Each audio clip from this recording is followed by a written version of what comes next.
हाँ जी स्टूडेंट्स ਤੁਹਾਨੂੰ ਦੱਸਿਆ ਸੀ ਕਿ ਇਲੈਕਟ੍ਰੋਕੈਮਿਸਟਰੀ ਦੇ ਚੈਪਟਰ ਦੇ ਵਿੱਚ ਕੁਝ ਇਲੈਕਟ੍ਰਿਸਿਟੀ ਦੇ ਨਾਲ ਸੰਬੰਧਿਤ ਕੁਝ ਜੋ ਟਰਮਸ ਨੇ ਉਹ ਆਪਾਂ ਡਿਸਕਸ ਕਰਨੀਆਂ ਨੇ। ਸੋ ਇਸੇ ਤਰ੍ਹਾਂ ਇੱਕ ਇੱਥੇ ਲਾ ਹੈ ਜੋ ਇਲੈਕਟ੍ਰਿਸਿਟੀ ਦੇ ਨਾਲ ਹੀ ਸੰਬੰਧਿਤ ਹੁੰਦਾ ਹੈ, ਓਹਮਸ ਲਾ।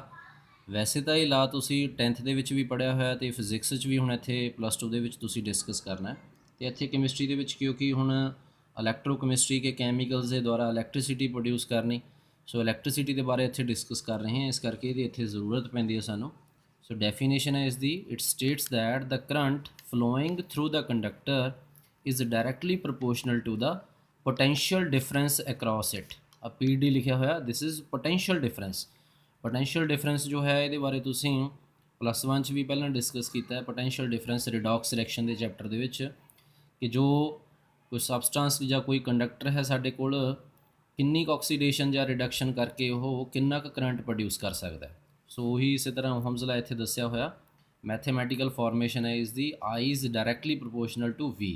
I ਕਰੰਟ ਹੁੰਦਾ ਹੈ ਅਤੇ V ਪੋਟੈਂਸ਼ੀਅਲ ਡਿਫਰੈਂਸ ਲਈ ਜਾਂਦੀ ਹੈ ਕਿ ਕਿੰਨਾ ਕੁ ਪੋਟੈਂਸ਼ੀਅਲ ਡਿਫਰੈਂਸ ਕ੍ਰੀਏਟ ਕਰਕੇ ਜਾਂ ਕਿੰਨੀ ਆਕਸੀਡੇਸ਼ਨ ਜਾਂ ਰਿਡਕਸ਼ਨ ਕਰਕੇ ਸਬਸਟੈਂਸ ਜੋ ਹੈ ਉਹ ਕਰੰਟ ਪ੍ਰੋਡਿਊਸ ਕਰ ਸਕਦੀ ਹੈ।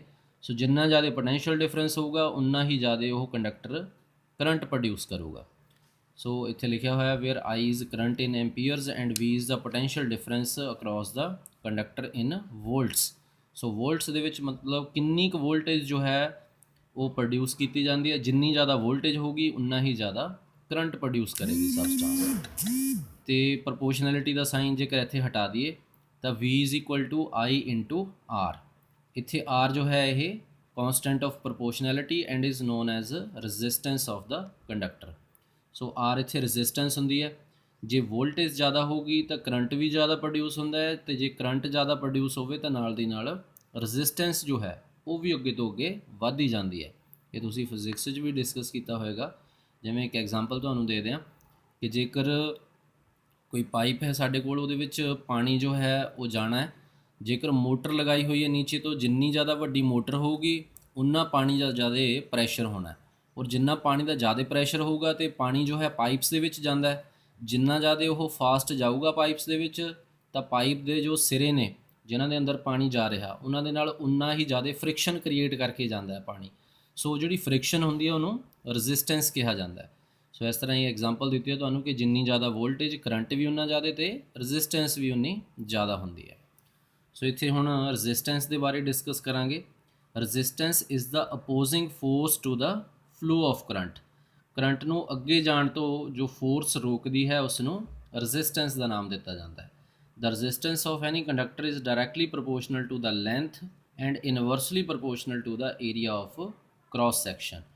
ਸੋ ਰੈਜ਼ਿਸਟੈਂਸ ਉਨੀ ਜ਼ਿਆਦਾ ਹੋਊਗੀ ਜਿੰਨੀ ਕੰਡਕਟਰ ਦੀ ਲੈਂਥ ਜ਼ਿਆਦਾ ਹੋਊਗੀ, ਅਤੇ ਉਨੀ ਘੱਟ ਹੋਊਗੀ ਜਿੰਨਾ ਉਹਦਾ ਏਰੀਆ ਆਫ ਕ੍ਰੋਸ ਸੈਕਸ਼ਨ ਜ਼ਿਆਦਾ ਹੋਊਗਾ।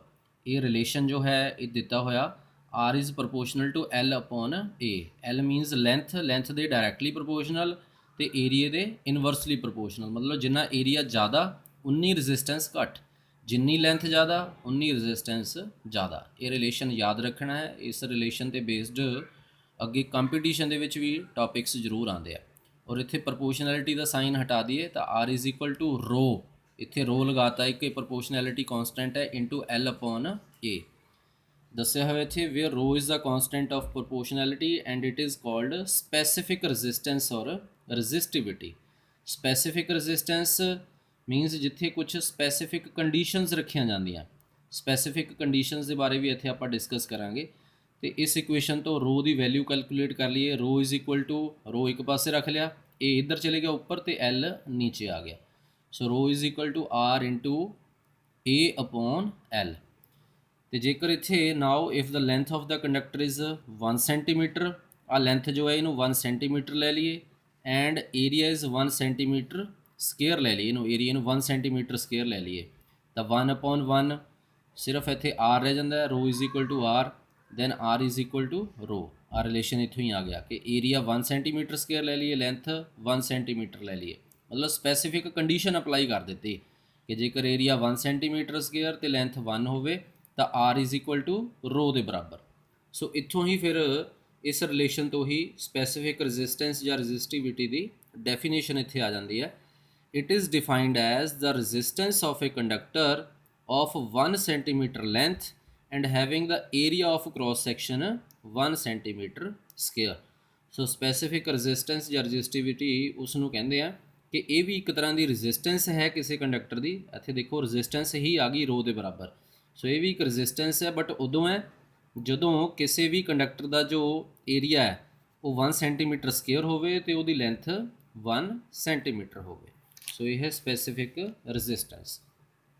ਇਸ ਤੋਂ ਬਾਅਦ ਨੈਕਸਟ ਹੈ ਕੰਡਕਟੈਂਸ। ਕੰਡਕਟੈਂਸ ਕਿ ਕੋਈ ਵੀ ਸਬਸਟੈਂਸ ਕਿੰਨੀ ਕੁ ਇਲੈਕਟ੍ਰਿਸਿਟੀ ਕੰਡਕਟ ਕਰ ਸਕਦੀ ਹੈ। ਸੋ ਇੱਥੇ ਲਿਖਿਆ ਹੋਇਆ it is a measure of the ease. Ease ਮਤਲਬ ਆਸਾਨੀ ਹੁੰਦੀ ਹੈ। With which the current flows through a conductor, ਕਿ ਇੱਕ ਤਰ੍ਹਾਂ ਦਾ ਮਾਪ ਹੈ ਇਹ ਕਿ ਕਿਸੇ ਕੰਡਕਟਰ ਦੇ ਵਿੱਚੋਂ ਕਰੰਟ ਕਿੰਨੀ ਕੁ ਆਸਾਨੀ ਦੇ ਨਾਲ ਲੰਘ ਸਕਦਾ ਹੈ। ਮਤਲਬ ਕੋਈ ਵੀ ਕੰਡਕਟਰ ਕਿੰਨੀ ਕੁ ਇਲੈਕਟ੍ਰਿਸਿਟੀ ਕੰਡਕਟ ਕਰ ਸਕਦਾ ਹੈ, ਪ੍ਰੋਡਿਊਸ ਕਰ ਸਕਦਾ, ਉਸ ਨੂੰ ਉਸਦੀ ਕੰਡਕਟੈਂਸ ਕਿਹਾ ਜਾਂਦਾ ਹੈ। ਇਟ ਇਜ਼ ਡਿਨੋਟਡ ਬਾਏ ਜੀ, ਕੈਪੀਟਲ ਜੀ ਦੇ ਨਾਲ ਇਹਨੂੰ ਡਿਨੋਟ ਕੀਤਾ ਜਾਂਦਾ ਹੈ। And it is the reciprocal of resistance. ਜੋ ਰੈਜ਼ਿਸਟੈਂਸ ਹੁੰਦੀ ਹੈ ਉਸ ਦਾ ਰੈਸੀਪ੍ਰੋਕਲ ਹੁੰਦਾ ਹੈ। ਮੀਨਸ ਜੇ ਜੀ ਵੱਧਦੀ ਹੈ ਤਾਂ ਆਰ ਘਟ ਜਾਏਗੀ, ਜੇ ਆਰ ਵੱਧਦੀ ਹੈ ਤਾਂ ਜੀ ਘਟ ਜਾਏਗੀ। ਇੱਕ ਤਰ੍ਹਾਂ ਦਾ ਇਨਵਰਸਲੀ ਪ੍ਰੋਪੋਰਸ਼ਨਲ ਹੈ ਇਹ। ਸੋ ਇੱਥੇ ਇਸ ਤੋਂ ਬਾਅਦ ਨੈਕਸਟ ਫਿਰ ਟੌਪਿਕ ਆਪਣੇ ਕੋਲ ਕੰਡਕਟਿਵਿਟੀ ਔਰ ਸਪੈਸੀਫਿਕ ਕੰਡਕਟੈਂਸ। ਸੋ ਇੱਥੇ ਵੀ ਸਪੈਸੀਫਿਕ ਵਰਡ ਆ ਗਿਆ ਕਿ ਜਿੱਥੇ ਕੋਈ ਸਪੈਸੀਫਿਕ ਕੰਡੀਸ਼ਨ ਅਪਲਾਈ ਕਰ ਦਿੱਤੀ ਜਾਵੇ। ਸੋ ਲਿਖਿਆ ਹੋਇਆ ਦ ਇਨਵਰਸ ਆਫ ਰੈਜ਼ਿਸਟਿਵਿਟੀ ਔਰ specific resistance is called conductivity ਔਰ ਸਪੈਸੀਫਿਕ ਕੰਡਕਟੈਂਸ। ਜੋ ਸਪੈਸੀਫਿਕ ਕੰਡਕਟੈਂਸ ਜੋ ਹੈ ਇਹ ਸਪੈਸੀਫਿਕ ਰੈਜ਼ਿਸਟੈਂਸ ਜੋ ਲਈ ਸੀ ਇੱਥੇ ਤੁਸੀਂ ਰੋ, ਉਸ ਦਾ ਇਨਵਰਸਲੀ ਪ੍ਰੋਪੋਰਸ਼ਨਲ ਹੁੰਦੀ ਹੈ ਅਤੇ ਇਸ ਨੂੰ ਕੱਪਾ ਦੇ ਨਾਲ ਡਿਨੋਟ ਕੀਤਾ ਜਾਂਦਾ ਹੈ। ਆ ਹੈ ਦੇਖਣੇ ਨੂੰ ਕੇ ਲੱਗਦੀ ਹੈ, ਬਟ ਕੇ ਨਹੀਂ, ਇੱਕ ਲਾਈਨ ਮਾਰ ਕੇ ਨਾਲ ਉਹਦੇ ਆ ਸੀ ਜਿਹੜੀ ਨਾਲ ਅਟੈਚ ਕਰ ਦੇਣੀ। ਇਹ ਕੱਪਾ ਹੈ ਸਾਡੇ ਕੋਲ, ਕੱਪਾ ਦੇ ਨਾਲ ਕੰਡਕਟਿਵਿਟੀ ਜਾਂ ਸਪੈਸੀਫਿਕ ਕੰਡਕਟੈਂਸ ਨੂੰ ਡਿਨੋਟ ਕਰ ਦਿੰਦੇ ਆ। ਔਰ ਕੱਪਾ ਇਜ਼ ਇਕੁਅਲ ਟੂ 1/ρ। ਡੈਫੀਨੇਸ਼ਨ ਲਿਖੀ ਹੈ ਕਿ ਰੈਜ਼ਿਸਟਿਵਿਟੀ ਦਾ ਇਨਵਰਸ ਹੁੰਦੀ ਹੈ। ਮੀਨਸ ਜੇ ਸਪੈਸੀਫਿਕ ਰੈਜ਼ਿਸਟੈਂਸ ਜ਼ਿਆਦਾ ਹੈ ਤਾਂ ਕੱਪਾ ਦੀ ਵੈਲਿਊ ਘਟ ਜਾਣੀ ਹੈ, ਜੇ ਕੱਪਾ ਦੀ ਵੈਲਿਊ ਜ਼ਿਆਦਾ ਹੈ ਤਾਂ ਇਹ ਵੈਲਿਊ ਘਟ ਜਾਂਦੀ ਹੈ। ਅਤੇ ਇਸ ਤੋਂ ਬਾਅਦ ਨੈਕਸਟ ਹੈ ਸਾਡੇ ਕੋਲ ਮੋਲਰ ਕੰਡਕਟਿਵਿਟੀ ਔਰ ਮੋਲਰ ਕੰਡਕਟੈਂਸ। ਜਿੱਥੇ ਨੰਬਰ ਆਫ ਮੋਲਸ ਦੀ ਗੱਲ ਕੀਤੀ ਜਾਵੇ ਤਾਂ ਉੱਥੇ ਮੋਲਰ ਵਰਡ ਜੋ ਹੈ ਨਾਲ ਅਟੈਚ ਹੋ ਜਾਂਦਾ ਹੈ। ਮੇਨ ਇਸ ਦੀ ਹੀ ਜ਼ਰੂਰਤ ਪੈਂਦੀ ਹੈ ਸਾਨੂੰ ਕੈਮਿਸਟਰੀ ਦੇ ਵਿੱਚ। ਸੋ ਡੈਫੀਨੇਸ਼ਨ ਲਿਖੀ ਹੈ the conducting power of all the ions produced by dissolving 1 mole of an electrolyte in solution। ਕਿ ਜਦੋਂ ਕਿਸੇ ਵੀ ਸੋਲਿਊਸ਼ਨ ਦੇ ਵਿੱਚ ਕਿਸੇ ਸਬਸਟੈਂਸ ਦੇ ਜਾਂ ਆਇਨਸ ਜਿਹੜੇ ਨੇ ਉਹਨਾਂ ਦਾ 1 ਮੋਲ ਜੋ ਹੈ ਉਹ ਉਹਨਾਂ ਦੇ ਵਿੱਚ ਡਿਪ ਕਰ ਦਿੱਤਾ ਜਾਵੇ ਤਾਂ ਉਸ ਸਮੇਂ ਕਿੰਨੀ ਕੁ ਇਲੈਕਟ੍ਰਿਸਿਟੀ ਉਹ ਪ੍ਰੋਡਿਊਸ ਕਰਦੇ ਆ। ਸੋ ਫਿਰ ਦੁਬਾਰਾ ਡਿਸਕਸ ਕਰ ਲੈਂਦੇ ਹਾਂ।